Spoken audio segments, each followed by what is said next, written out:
Good morning, guys. It's your buddy 650 here. No, I'm just kidding. Hey, I just wanted to give you guys a little rundown, little idea about the HRC ECU. Not a lot of knowledge out here about this ECU. Sorry, my screen's doing that. But anyway, so there's not a whole lot of information regarding the HRC ECU. But just want to go ahead and show you guys, give you guys a little bit of a rundown and how it works compared to the Woolich Racing. So this one here, this is a friend's ECU. It's actually my old ECU. I was running on this bike before, but I just decided to change up the setup. Basically, I was running the HRC ECU on top of a Bajaj unit. Pretty cool, worked really well. It would just cost a lot of money. So, for instance, you got this cable here. This is the HRC cable right here. That cable's $500. The ECU itself was like $500. And it took forever actually for me to receive it.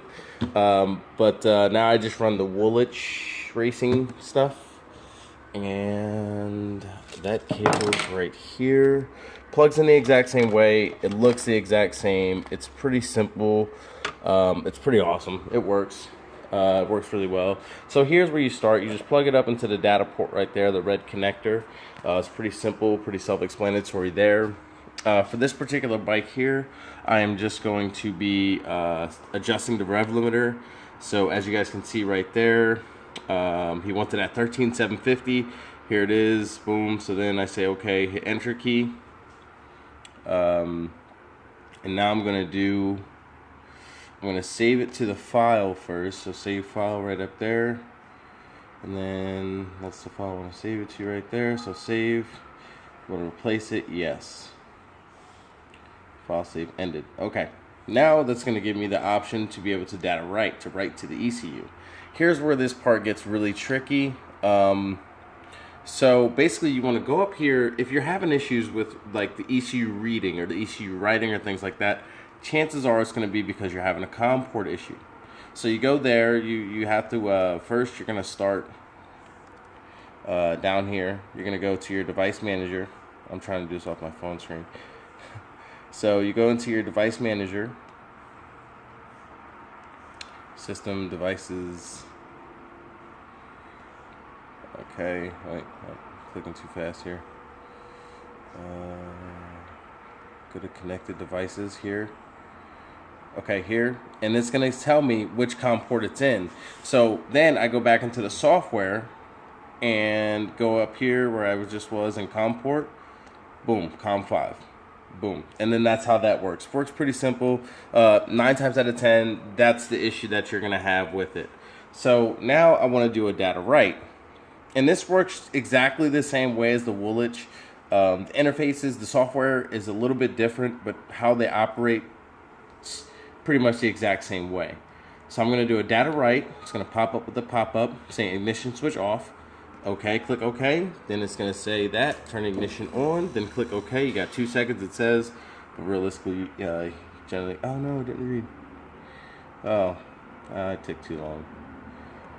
Dang, it took too long on that one.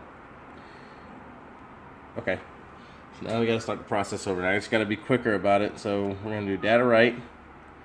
Click OK, boom, and then boom. Got 2 seconds. And now this screen is going to pop up here where it's going to say data write. Now we sit here, we wait.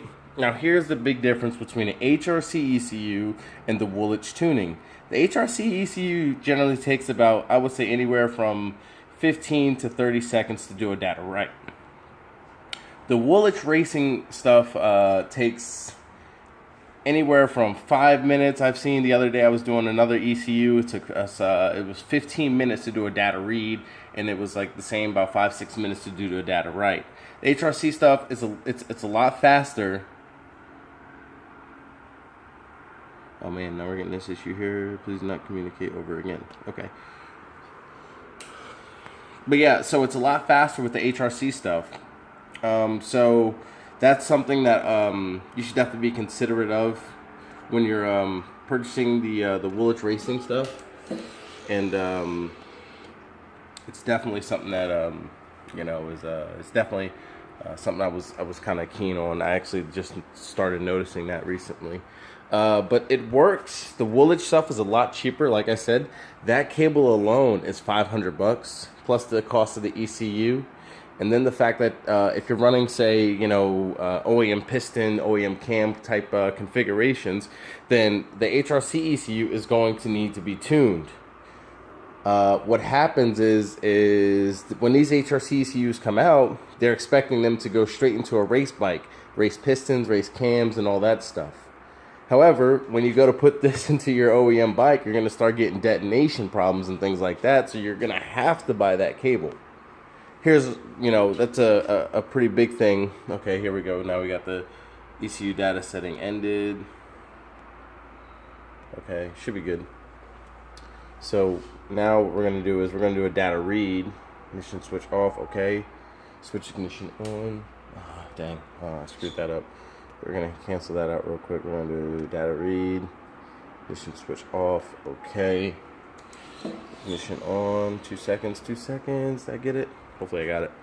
But yeah, so that's one of the key differences is cost. Cost really makes a huge difference. You're talking easily $1,200 for the HRC ECU. Once you get the ECU, the cable, the software. Software is another big thing. But once you get all that stuff, you're talking $1,400 once you get it tuned. Whereas with the Woolich, you can get the Woolich kit for $380 and save yourself a lot of hassle, time, everything.